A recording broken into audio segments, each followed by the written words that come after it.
I used to believe that when someone yelled in fury, words were merely temporary and useless, yet occasionally a single statement can strike more forcefully than a blow, and 1 second can ruin all you believe to be true.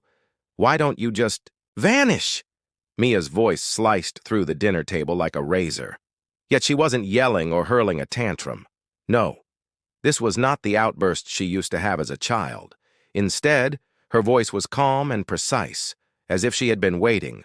Rachel initially stated, "We'd be better off without you." But then, the final blow struck. I believed I misheard. Perhaps Mia's remarks had shaken me so much that my mind filled in the blanks. But Rachel's tone was measured, steady. She didn't say it out of anger. She didn't toss her fork in a dramatic manner. Instead, she stated it like a fact. I waited for her to say something, to retract it, to lessen the impact, to take some action, anything, to show she didn't mean it. But the atmosphere in the room had already changed. She simply picked up her wine glass and took a leisurely sip, without looking at me. Have you ever noticed that silence isn't always just the absence of sound? This quiet felt like something heavy, pressing down on my chest, making it difficult to breathe. I looked at Mia. When I married Rachel, my daughter, who was 12 at the time, was not mine by blood, but by choice. I spent years with Rachel, and Mia. She was already stubborn, already doubtful of me. I gained her trust through late-night conversations about movies and books. She acted like she didn't find my jokes funny, but I knew she did. When she struggled with her homework, her dad would joke that he was only helping because she was too proud to ask her mother for help. Now, words had erased all of that. I could have retaliated. I could have asked for an explanation. I could have reminded them that Jordan, the man who provided DNA, had vanished for years at a time. I had been there. I had seen it all. But instead of speaking, I simply got up from my chair. The scrape of wood against the floor echoed through the room. As I moved through the house, I felt the weight of their stares pressing into my back. I wanted to turn around, to see if Rachel's expression had changed, to see if Mia was shocked by her own words. But I didn't give them that satisfaction.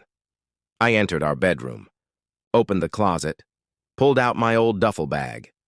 I wasn't packing carelessly. I wasn't rushing away in a fit of rage. No, I packed with purpose. A toothbrush, phone charger, a few clothes to last me a few days, my passport. In case, that's when I noticed something. My hands weren't trembling.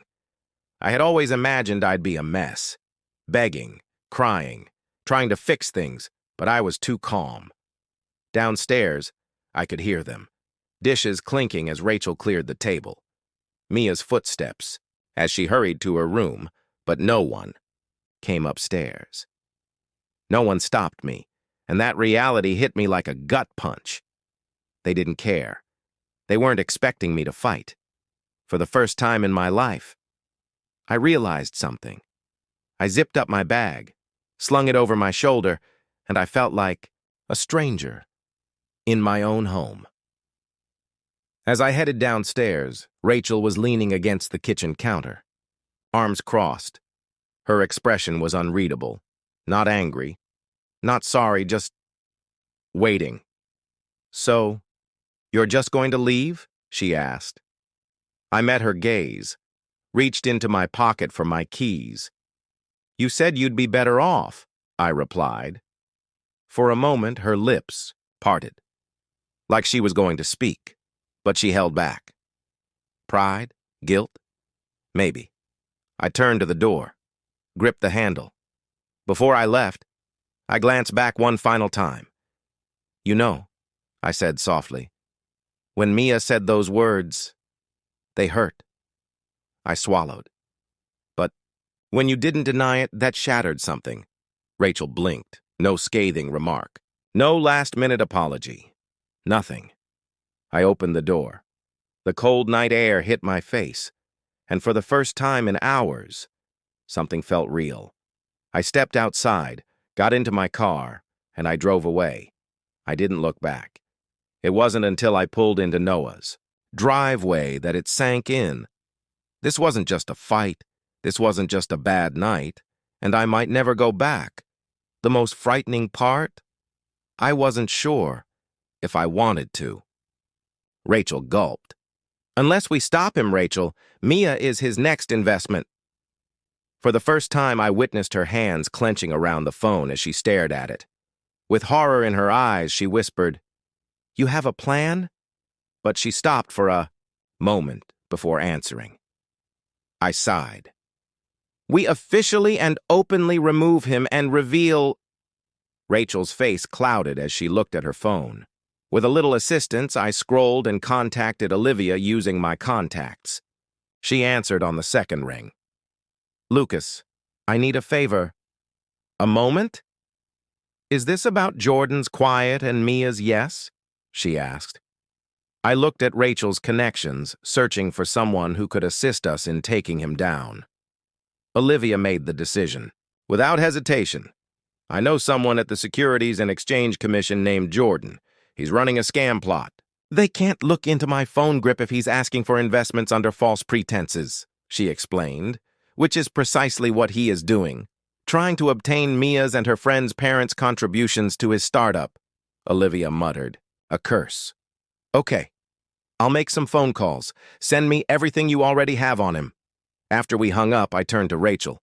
"First, we involve the SEC. Second, call the cops. Third, we lay a trap."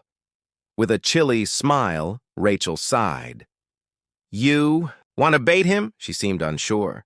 "Lucas, if we do this, Mia will despise us." I looked her in the eyes for a while. "I'd rather she hate me for stopping him." Rachel averted her gaze. "She will forgive you eventually, but she'd rather despise you for allowing him to wreck her life." Rachel released her breath and I shrugged. "At least I'll know I did something, even if it doesn't work." Rachel pondered for a moment before nodding. I pulled up the plan. Jordan's most recent text from the family group chat read, "I'm excited to reveal the big announcement at dinner tomorrow night." I grinned. The following night, I sat outside the venue watching the guests arrive. Rachel sat next to me, twisting a napkin in her hands, appearing anxious. "Are you certain this will work?" she asked. I nodded toward a black automobile. "It's already working." Inside the restaurant, 3 parents sat close to federal agents. Jordan was about to sell them on his fictitious business, all while wearing a covert microphone. We were going to catch him in the act. Rachel exhaled.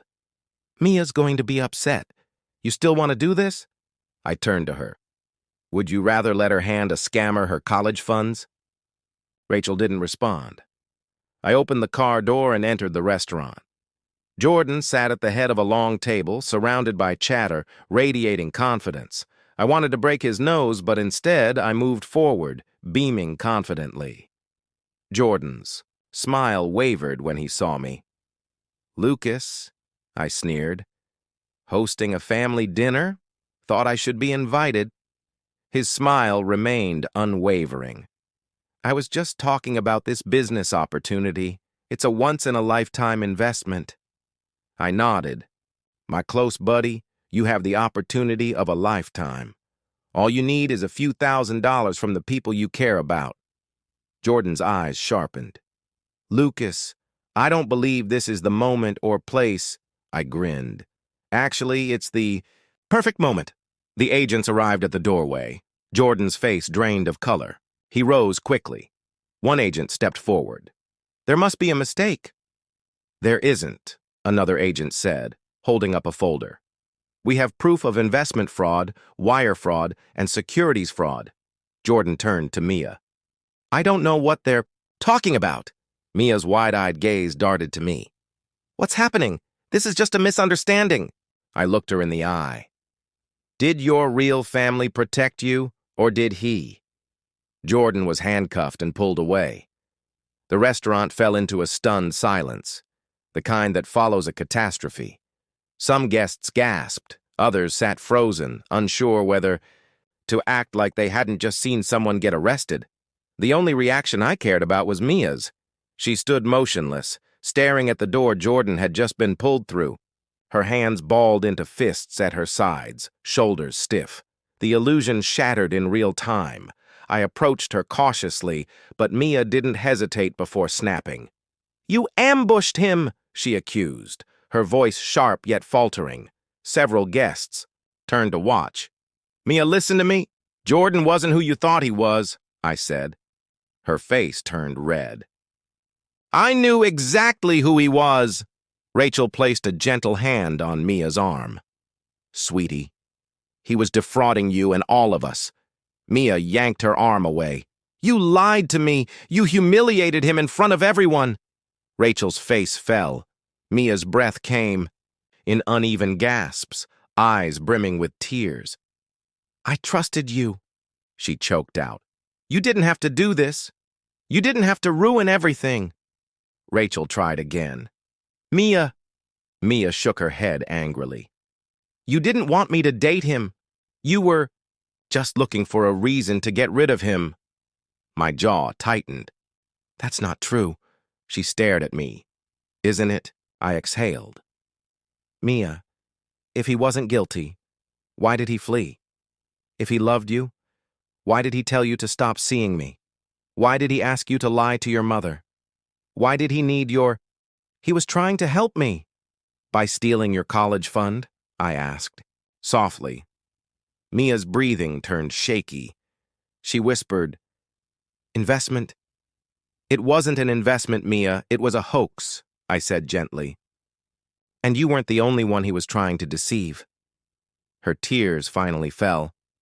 I didn't touch her.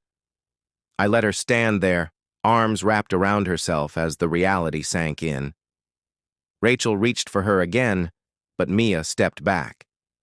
"I need to go." Rachel looked at me helplessly. I shook my head. Mia walked out of the restaurant, head down, shoulders tight. Rachel let out a breath. "She hates us." I shook my head. "She doesn't hate me." Rachel's face faltered. "How can you tell?" I looked toward the door Mia had just exited. "We wait." The hardest part was waiting. 3 days passed in silence. No calls, no texts. Rachel checked her phone every 5 minutes at first. By the second day, she stopped mentioning Mia. By the third, she looked exhausted. I barely slept, convincing myself I was just waiting for Mia to reach out. But in truth, I feared she never would. Then, on the 4th morning, my phone buzzed. I nearly spilled my coffee grabbing it. Mia had texted, "Can we talk?" My heart pounded as I typed my reply. I let out a sigh. We had been going to that little ice cream shop for years, our thing. And now she was asking me to meet her there. I grabbed my keys. It was late afternoon. The shop was nearly empty. Mia sat in the corner booth, hands wrapped around a small cup of mint chocolate chip. Her usual. She looked different, not angry, not rebellious, just exhausted. I moved slowly, sliding into the seat across from her. She didn't look up. Finally, she whispered, "I don't know how to start." "Just say whatever's on your mind," I said softly. She hesitated, gripping her cup. "I really wanted it to be real," she admitted. Her eyes met mine, searching. "You're not mad?" she asked. I shook my head. "That doesn't make you foolish, Mia. It makes you human." She exhaled shakily. I didn't want to be wrong."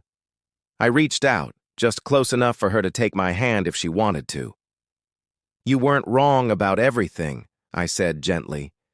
"You just trusted the wrong person."